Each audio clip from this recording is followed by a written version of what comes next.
Hi students, welcome to yet another session of my class. We are discussing the paper Word Classics. Let us continue our topic. We are discussing Russian classical writers. Next we are going to discuss about Nikolai Gogol. Yes, in the last class we already discussed about Russian literature. That is what you mean by Russian literature and some of the important classical writers in Russian literature. That is Maxim Gorky, Leo Tolstoy, Alexander Pushkin, etc. Today we are going to discuss about Nikolai Gogol, Boris Pasternak and Anton Chekhov. Yes. Nikolai Gogol. Gogol was a Russian dramatist of Ukrainian origin. Yes, he was born and brought up at Ukraine. That is, Gogol was a Russian dramatist of Ukrainian origin. He was considered as one of the preeminent figures of the natural school of Russian literary realism. Yes, this Gogol was considered as one of the important figures of the natural school of Russian literary realism. That means he was closely associated with the realistic literary style. Moreover, Russian literary realism. And later critics have found in his work a fundamentally romantic sensibility with the strains of surrealism and the grotesque. After some time, that is later, critics have found in his works what a fundamentally romantic sensibility. Critics have found some characteristic features of romantic sensibility with the strains of surrealism. Surrealism means real, that is to some extent, that is true to life or a realistic tone. That is strains of surrealism and the grotesque. Grotesque in the sense means distorted or ugly, etc. So after some time, these critics have found in his work a fundamentally romantic sensibility with the strains of surrealism and the grotesque. His early works such as Evenings on a Farm near Dikanka were influenced by his Ukrainian upbringing, Ukrainian culture and folklore. I already told you his origin was from Ukraine, that is Ukrainian origin. So he was highly influenced by the culture of Ukraine, especially the folklore culture of Ukraine. And his early works such as Evenings on a Farm near Dikanga and other early works were influenced by his Ukrainian upbringing. That is, he was born and brought up at Ukraine. He was from Ukraine. So these early works are influenced by his Ukrainian upbringing, Ukrainian culture and folklore. The themes and styles of these early prose works by Gogol as well as his later drama were similar to the work of Ukrainian writers. And the themes and styles of these early prose works by Gogol, that is most of his early works and especially the prose works and drama were similar to the work of Ukrainian writers. The main characteristic of Gogol's writing is his impressionist vision of reality and people. That is, expression of or the impressionistic expression of reality and people. The main characteristic of Gogol's writing is his impressionistic vision of reality and people. His pictures of nature are strange mounds in the sense stack or heap of. So his pictures of nature are strange heaps of detail or strange mounds of detail resulting in an unconnected chaos of things. His people are caricatures drawn with the method of the caricaturist. That is, his people or his characters are caricatures. Caricatures are, it has a comic effect. That is a caricature. Caricature means a picture or a description or imitation of a person in a comic way or in a grotesque or produce a grotesque effect, etc. That is caricatures. So his people or most of his characters are caricatures drawn with the method of the caricaturist. That is like a cat. That is he was working like a caricaturist, and his people or most of his characters are caricatures. But these cartoons have a convincingness. But these cartoons have a quality. That is, cartoons have a convincingness, a truthfulness, and inevitability. And he was a great destroyer of prohibitions, and of romantic illusions. He was a great destroyer of prohibitions. That means he did not like such restrictions or prohibitions, and he was a great destroyer of prohibitions and of romantic illusions. And Pushkin's death produced a strong impression on Gogol. Then, his principal work during years following Pushkin's death was the satirical epic Dead Souls.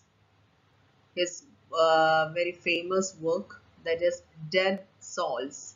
His principal work during years just following Pushkin's death was the satirical epic. It was a satirical epic and titled Dead Souls, and its publication year is 1842.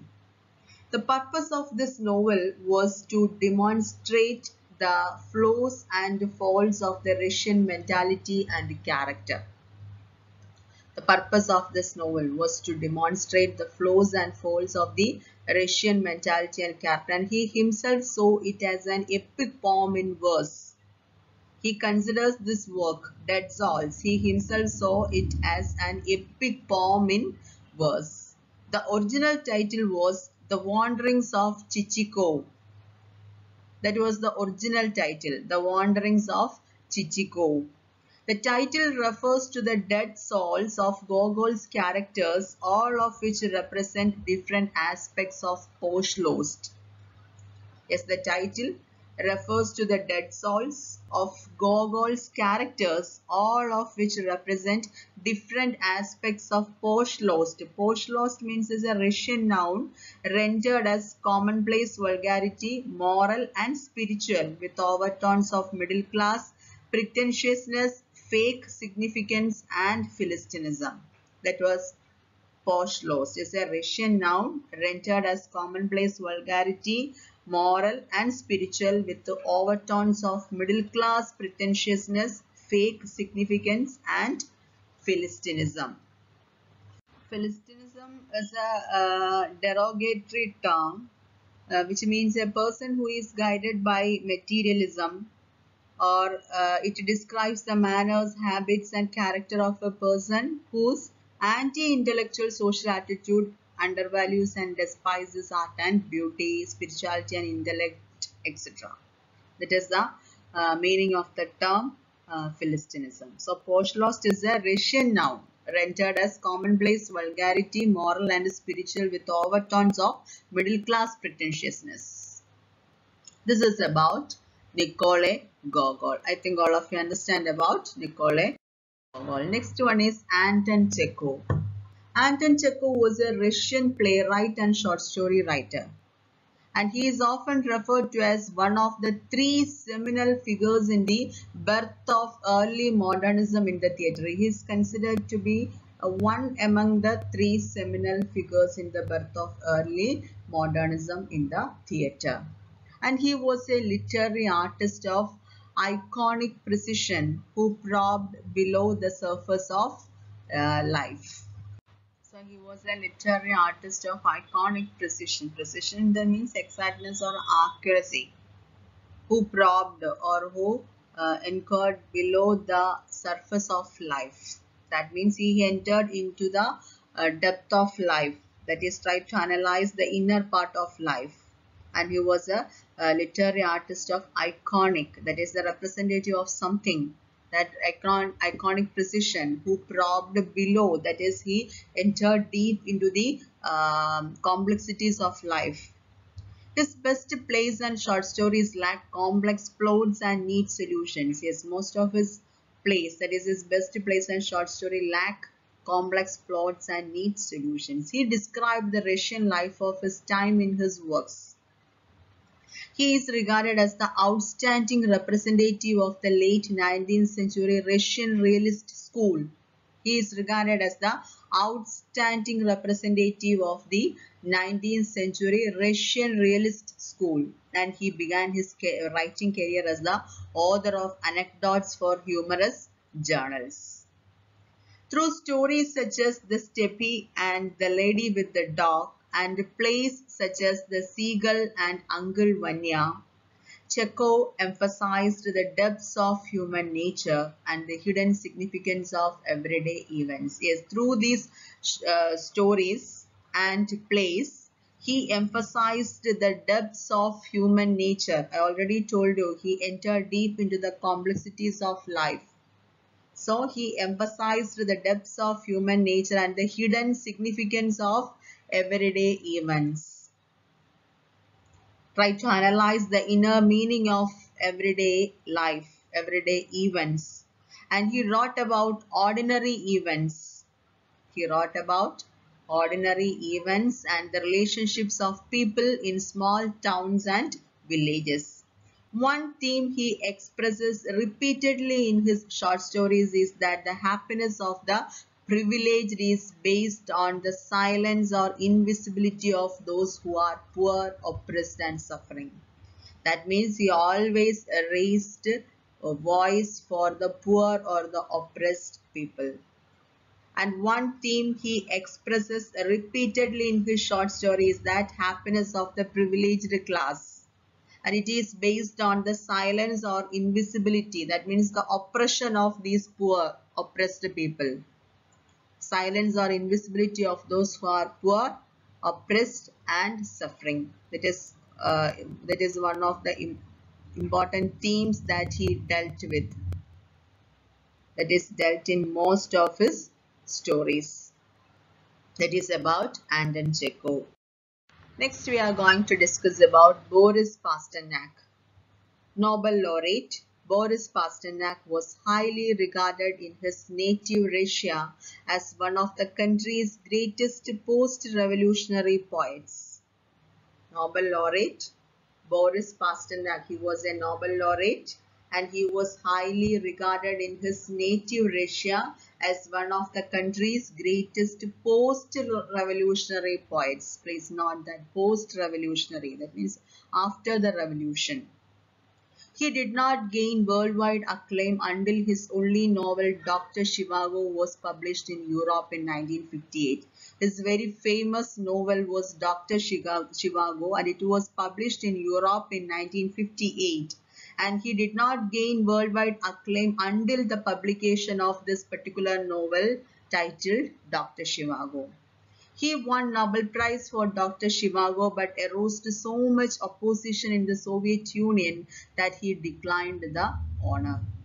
Yes, he won Nobel Prize for that particular novel but aroused so much opposition in the Soviet Union that he declined the honor.